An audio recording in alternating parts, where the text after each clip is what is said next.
Salve, galerinha do X! Tudo bem com vocês? Professor Teta na área.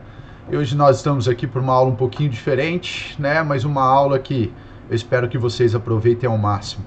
Só para vocês terem ideia do que está acontecendo, eu estou usando, né, uma webcam, que é onde vocês estão me vendo. Estou usando uma webcam que está pendurada aqui nos brinquedos da minha filha, onde, né, se a gente precisar de alguma lousa para escrever, e o PowerPoint aí ligado com conteúdo para vocês, beleza? Gente, eu vou começar então com a resolução de exercícios da frente A do módulo 4, estudo, né, gráfico dos movimentos. Vamos lá? Eu escolhi alguns exercícios para que a gente, né, discuta, pense um pouquinho para auxiliar vocês nos próximos. O primeiro exercício, um exercício do Enem, ele fala o seguinte: um piloto testa um carro em uma reta longa de um autódromo. A posição do carro nessa reta em função do tempo está representada no gráfico. Os pontos em que o módulo da velocidade do carro é menor e maior, respectivamente. Então ele me deu aí um gráfico de posição por tempo e ele fala para eu analisar a velocidade, onde a velocidade ela é maior e menor. Para nos auxiliar, pessoal, eu quero que vocês olhem exatamente nessa região. Ó. Esse gráfico que eu fiz foi um gráfico, né, para mostrar uma parte teórica para vocês. Então eu supus aqui dois carros, né, o carro A verdinho, o carro B.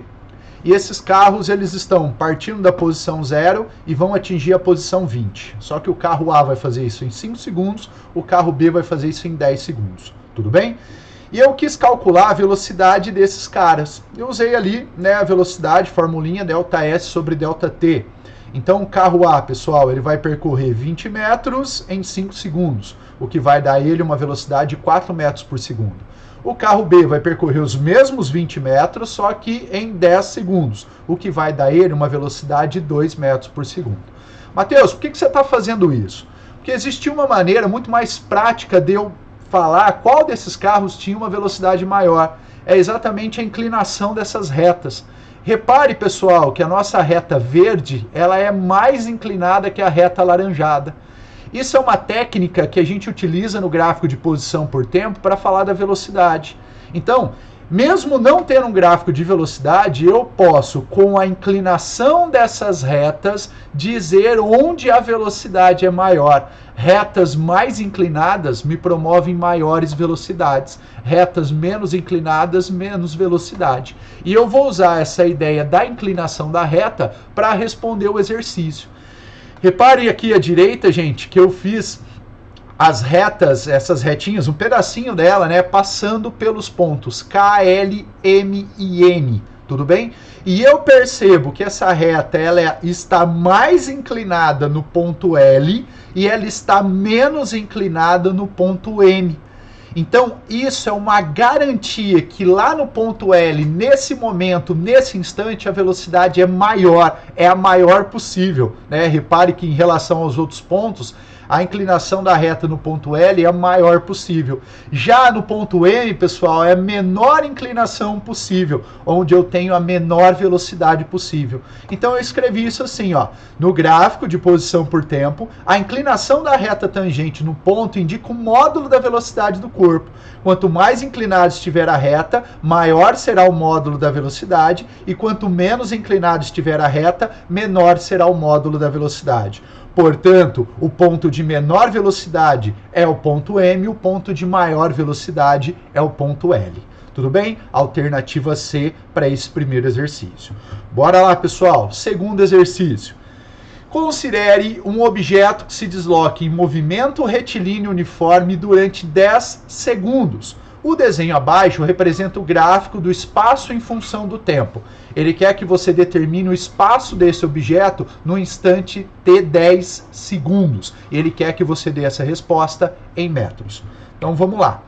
Pessoal, eu percebo, né, e ele diz também, como o gráfico é um gráfico de espaço por tempo, é uma reta, eu sei que isso é um movimento uniforme, mas ele te disse isso no enunciado, ele não precisaria ter te falado, né, só de olhar para o formato do gráfico você já deveria saber. E eu fiz o cálculo da velocidade, usando a formulinha, né, olha lá, ΔS sobre ΔT. A minha, né, posição inicial é a posição 3, é onde começa o gráfico, e 3 segundos depois o cara foi lá para a posição 12. ou seja, ele percorreu 9 metros em 3 segundos. Ele tem uma velocidade de 3 metros por segundo. Tudo bem? Bom, o que eu fiz para descobrir a posição dele no instante 10? Eu preciso, pessoal, da função horária da posição. É ela que faz a relação para mim de posição e tempo. Então, eu escrevi a função horária dos espaços para o movimento uniforme. S igual a S0 mais V vezes T. O meu espaço inicial é 3, de acordo com o gráfico. A minha velocidade é 3, de acordo com os cálculos que eu fiz. Para o instante 10, então, eu apliquei na minha função horária e descobri que a posição após 10 segundos é a posição 33 metros. Tá? Uma questãozinha simples, mas uma questão que envolve aí uma interpretação, que envolve aí, né, um trabalhozinho matemático, mas não é uma questão tão complicada. Beleza? Bora lá, pessoal. Quarta questão. Uma pessoa realiza uma viagem de carro em uma estrada retilínea, parando para um lanche de acordo com o gráfico acima. A velocidade média nas 5 primeiras horas desse movimento é... Então ele quer que eu determine a velocidade média de um carro que fez uma viagem, teve uma parada aí, né? E que calcule essa velocidade média nesse intervalo de tempo de 5 horas. Pessoal, o que é importante a gente perceber? O gráfico que eu tenho em mãos é um gráfico de velocidade por tempo. E no gráfico de velocidade por tempo, nós sabemos que ele tem uma propriedade geométrica. A área nos dá o ΔS. Tudo bem? Então, o que eu vou fazer? Eu vou calcular a área do gráfico até o eixo. Repare que nesse primeiro pedacinho no gráfico, eu tenho um retângulo. E a área desse retângulo vai me dar o quanto esse carro andou nessas 2 primeiras horas. Então, a área seria a base desse retângulo, que é 2, multiplicado pela altura, que é 20. Então, nas 2 primeiras horas, esse camarada se deslocou 40 quilômetros. Tá? Pessoal, de 2 a 3 horas ele ficou parado, a velocidade dele indica 0, e ele volta a andar depois de 3 a 5 horas de novo. Eu tenho essa segunda área, que é a minha área 2, que de novo é um retângulo. Fazendo aí o cálculo da área 2, pessoal, a nossa base, que é 2, por que 2, Matheus? De 3 até 5, 2, né? Multiplicado pela nossa altura, que vale 10. Então eu teria uma área 2 correspondente a 20 quilômetros. Somando tudo isso, né, nas 5 horas de viagem, o nosso veículo ele percorreu 60 quilômetros. Pessoal, ele pediu a velocidade média. Lembra que velocidade média é o espaço percorrido pelo tempo. 60 quilômetros em 5 horas vai me dar uma velocidade média de 12 quilômetros por hora. Beleza, pessoal?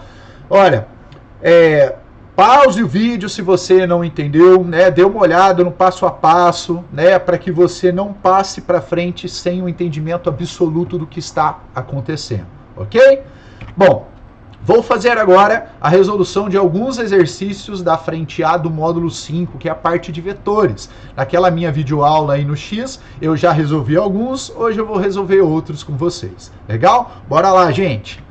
Bom, o exercício que eu vou fazer agora é o exercício 3. Ele fala assim: um corpo move-se num plano XY, sendo que as coordenadas da sua posição são dadas pelas funções x igual a 3t, y igual a t ao cubo menos 12t, em que o x e o y estão medidos, né, em centímetros e o t está medido em segundos. Tá? Ele quer saber o módulo do deslocamento entre os instantes t igual a 0 e t igual a 4 segundos, ok? Bom, gente, essa questão é uma questão mais bonitinha de vetores, eu fiz ela detalhadamente para você. Então, vamos olhar o gráfico aqui, pessoal, o gráfico aqui em cima do lado esquerdo. Repare que eu desenhei o meu plano cartesiano e coloquei o meu objeto representado por essa bolinha azul. E no instante t igual a 0, ele está lá na posição 0. Matheus, como é que você sabe que ele está na posição 0 no instante t igual a 0? Pessoal, se você voltar aqui nas funções horárias, ó, e substituir 0 aqui e 0 nesses dois t, você vai encontrar x igual a 0 e y igual a 0. O que isso significa? Que no instante inicial ele estava partindo da origem dos espaços, né? Da origem desse plano cartesiano. Tudo bem? Bom, Eu sei que, pessoal, após 4 segundos, ele vai andar uma certa quantidade no eixo X, uma certa quantidade no eixo Y. Olha o gráfico de baixo aqui, pessoal, da esquerda. Repare que após 4 segundos, a minha bolinha azul, ela se desloca 12 centímetros no eixo X. Matheus, como é que você descobriu isso? Olha lá, pessoal, o X ele é 3 vezes T. Eu substituí o T igual a 4, 3 vezes 4, 12 centímetros. E ela também se desloca 16 centímetros no eixo Y. Matheus, como é que você descobriu isso? Eu peguei a expressãozinha do Y. Y é igual a 4 elevado a 3 menos 12 vezes 4. 64 menos 48, 16 centímetros. Então, o que aconteceu? O que você precisa perceber? Que após 4 segundos de movimento, essa bolinha teve um movimento no eixo X e no eixo Y. Repare a imagem aqui à direita, pessoal. Olha só, ela percorreu 12 centímetros no eixo X e 16 centímetros no eixo Y. É como se eu estivesse somando esses dois vetores. Um vetor de 12 perpendicularmente com um vetor de 16, que está me dando esse vetor D, né, em marronzinho aqui que eu coloquei. Pessoal, nós aprendemos a aula passada a somar vetores que formam entre si um ângulo de 90. Lembra que nós vamos utilizar o teorema de Pitágoras, né, que está exatamente desenvolvido aqui. Olha lá, o meu D ao quadrado, que é a hipotenusa, é igual a um cateto ao quadrado, que vale 12, mais o outro, que é o 16. Tudo bem? 12 ao quadrado, 144, mais 16 ao quadrado, 256. 144 mais 256 é 400. E a raiz de 400, 20 centímetros. Então vamos entender o que aconteceu. Ó, no final das contas, a bolinha azul, que estava aqui ó, lá no 00, agora ela está onde? Nessa posição. Esse deslocamento corresponde a um deslocamento de 20 centímetros. A distância onde ela estava para onde ela está agora equivale a 20 centímetros. Beleza, pessoal? Uma questão aí não tão complexa, mas uma questão diferente de vetores, né? Vale a pena dar uma atenção para ela depois. Legal?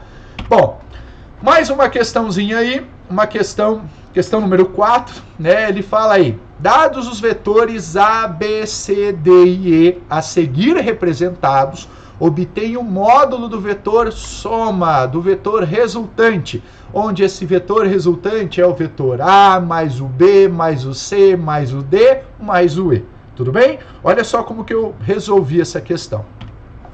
Repare que eu coloquei aqui o quadrinho de novo, né, pessoal, à direita, para a gente, né, desenhar. E a gente, pessoal, toda vez que tem vetores no quadriculado, nós temos que responder pensando e usando o quadriculado. Então, repare que nessa primeira situação, eu vou, né, te mostrar duas situações diferentes, mas que no final das contas dá a mesma coisa, tá? Olha só o que eu fiz. Eu copiei primeiro o vetor A, depois eu copiei o vetor B, depois eu copiei o vetor E, depois eu copiei o vetor D e por último o C. Ah, Matheus, você inverteu a ordem. É exatamente o que eu quero te mostrar nessas duas situações. Eu falei com vocês, pessoal, quando a gente soma vetores, não importa a ordem. Basta você ir desenhando um na frente do outro, que a figura, no final das contas, ela vai ser a mesma. Repare na situação 2, que é a situação verde, eu fiz uma inversão. Eu comecei com A, fui para o E, depois que eu fui para o B, para o D e para o C. Mas olha o vetor R, pessoal. Lembra que o vetor R ele começa lá no primeiro e termina onde terminou o último.